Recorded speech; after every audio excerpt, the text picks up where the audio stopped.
Assalamualaikum warahmatullahi wabarakatuh.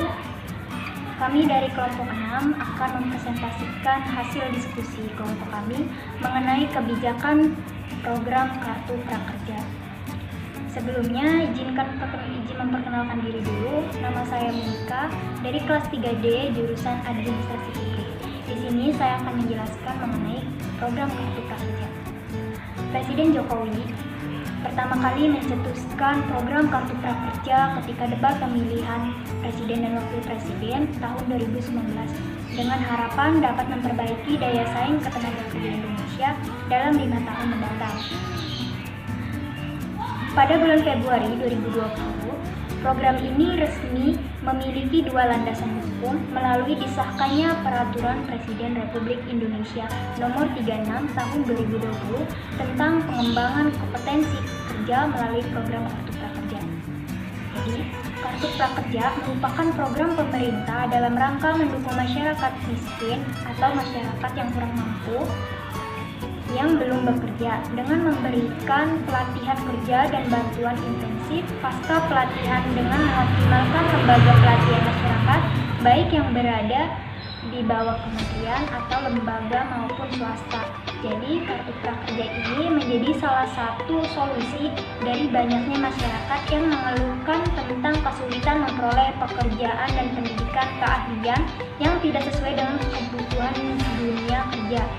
Jadi, melalui program Kartu Prakerja ini diharapkan kompetensi baik para pencari kerja baru, pencari kerja yang lama atau korban pemutusan hubungan PHK dapat menggunakan kebutuhan dunia kerja ini sehingga masalah yang terjadi kayak misalnya pengangguran di Indonesia dapat mengurangi.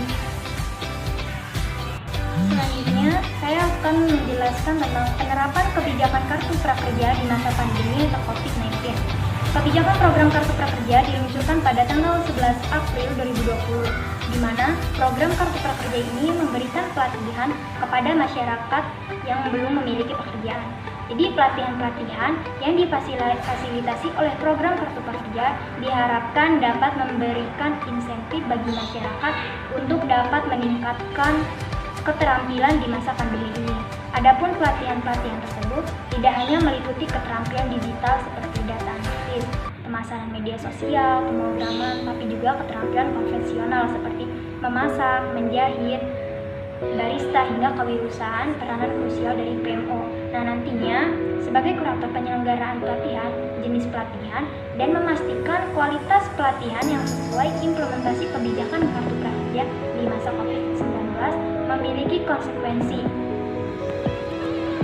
Jadi konsekuensinya itu yang pertama, Kartu Prakerja ini dapat membantu memulihkan ekonomi negara. Jadi setelah masa pandemi ini berakhir, dengan terdapat pelatihan untuk meningkatkan keterampilan membantu masyarakat untuk mendapatkan pekerjaan di masa pandemi COVID-19. Yang kedua, adanya keterbatasan pemahaman terhadap informasi yang diberikan oleh pemerintah. Jadi masyarakat itu menilai bahwa program ini dapat membantu pengangguran yang diberikan gaji oleh pemerintah. Padahal hal ini membuat peserta akan menjadi salah dalam pemikirannya. Jadi program ini harus memiliki tujuan yang jelas serta harus terdapat otoritas yang menjalankannya, bukan hanya sekadar mendapat pelatihan saja, tapi peserta juga diwajibkan untuk dapat bekerja dan memberikan feedback kepada pemerintah. Yang ketiga, dalam poin kedua, pemerintah itu seharusnya membuat kebijakan yang tidak hanya memberikan, tapi juga mengembalikan apa yang sudah diberikan oleh pemerintah kepada peserta.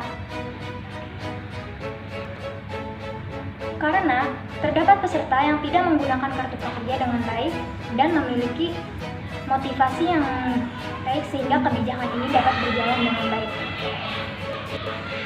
Kemudian yang keempat, dengan adanya pemberlakuan physical distancing dan di tengah ketidakpastian, pelatihan ini yang berbasis online akan diutamakan. Oleh sebab itu, pemerintah juga harus mempersiapkan pelatihan-pelatihan online seperti apa yang akan diprioritaskan. Terakhir, kebijakan subsidi kuota internet juga dapat menjadi pilihan pemerintah. Jadi pemerintah itu perlu mempertimbangkan kebijakan carrot and stick dalam implementasi program. Dengan kata lain, harus ada pemahaman kepada peserta bahwa untuk mendapatkan insentif pelatihan diperlukan komitmen beserta kewajiban-kewajiban dalam menjalankan pelatihan dan juga konsekuensi. Apabila peserta tidak memenuhi kewajiban tersebut, hal ini penting untuk dapat menyeleksi peserta yang benar-benar memiliki motivasi untuk mendapatkan pelatihan dan penyelesaiannya dengan baik. Data-data yang didapatkan dari program ini dapat membantu pemerintah dalam mengidentifikasi dan memproyeksikan jenis-jenis keterampilan dan pekerjaan yang relevan saat ini dan di masa depan. Selanjutnya akan dijelaskan oleh Agus Sugiantoro.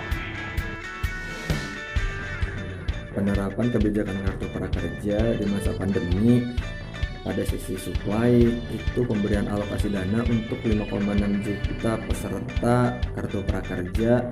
Nah, jika mereka yang lolos kartu prakerja, mereka akan diberikan dana insentif untuk mereka senilai 1 juta untuk pelatihan.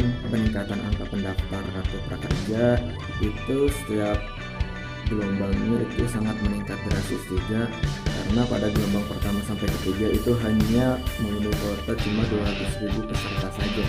Cuma karena banyak sekali yang melakukan registrasi, kemudian pemerintah menaikkan lagi angka peserta juga. Itu gelombang 4 sampai 9 itu 800.000 peserta, dan sekarang juga jumlahnya untuk gelombang 11 sendiri itu cuma 400.000 peserta, karena memang meningkat sekali jumlah orang-orang yang melakukan registrasi kartu prakerja. Para penerima kartu prakerja ini diwajibkan untuk melakukan pembelian pelatihan, karena kalau misalkan kita tidak melakukan pembelian pelatihan itu kurang lebih selama 30 hari, maka kepemilikan kartu prakerja kita akan dicabut. Selanjutnya, kurang pemahaman ini karena memang masyarakat hanya tahu kartu prakerja itu untuk mereka yang menganggur saja, padahal kita tahu kartu prakerja itu diperuntukkan untuk mereka juga yang berwirausaha dan lain-lain. Selanjutnya saya akan menjelaskan tentang peningkatan peserta kartu prakerja.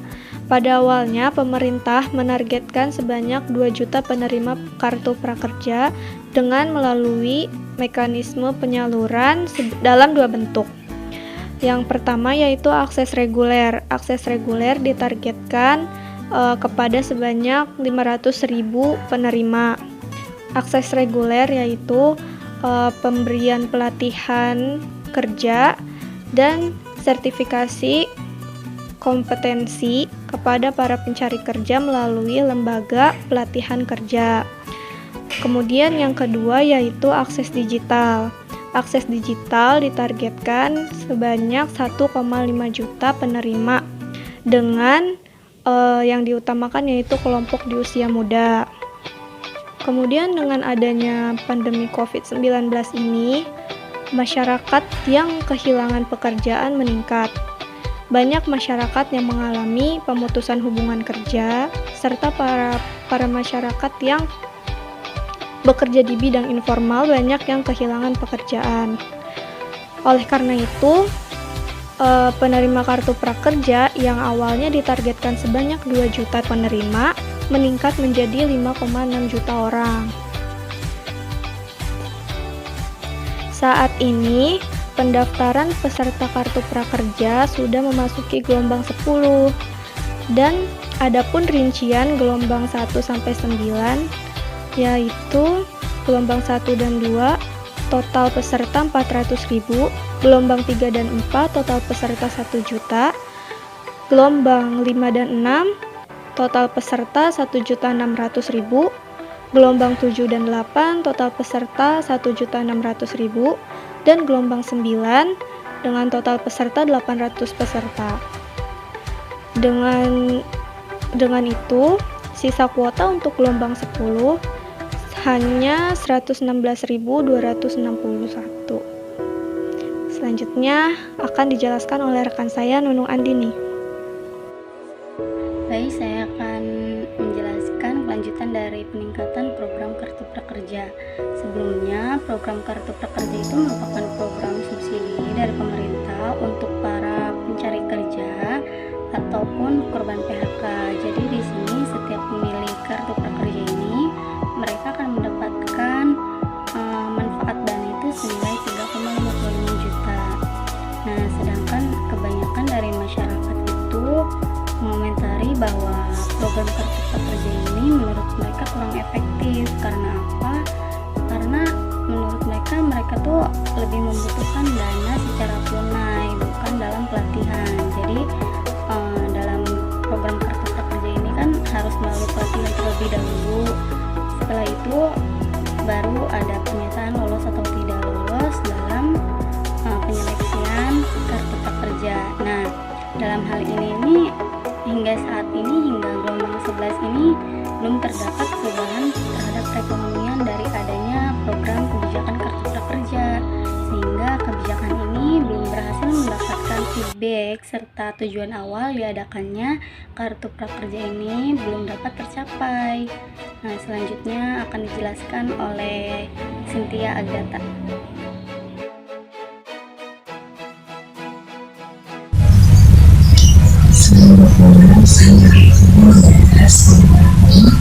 Kewajiban bisa diberikan oleh peserta atau pekerja pada pemerintah untuk dapat memberikan hasil feedback pada pemerintah dengan guna supaya pemerintah Indonesia dapat menjalankan kebijakan kebijakan sehingga dikarenakan pembekalan yang diberikan pada kebijakan kebijakan ini belum dapat memberikan hasil yang dapat diterima oleh pemerintah sendiri maupun masyarakat. Karena itu pemerintah harus memberikan kewajiban bagi seluruh peserta kebijakan kerja sehingga kebijakan ini dapat berjalan secara sustainable.